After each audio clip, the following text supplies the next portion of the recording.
Hello guys. તો હું તમારી સાથે આજે એક એક્સપિરિયન્સ શેર કરવાની છું. જો તમે યુકેમાં ફેમિલી સાથે રહેતા હોય તો તમારી સાથે શું થાય.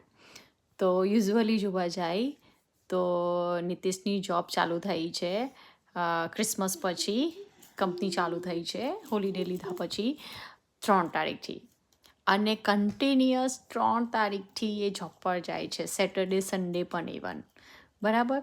અને સ્ટીલ 2 વીક થઈ ગયા છે.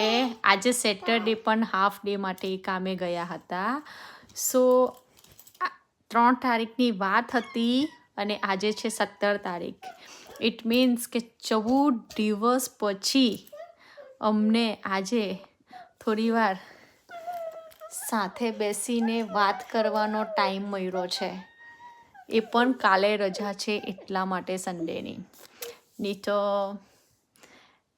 નહીં ખબર ક્યાં સુધીને આવી રીતે જિંદગી ચાલ્યા રાખશે. અલ્લા ભાઈ, સ્ટ્રગલ તો યુકેમાં બહુ જ છે.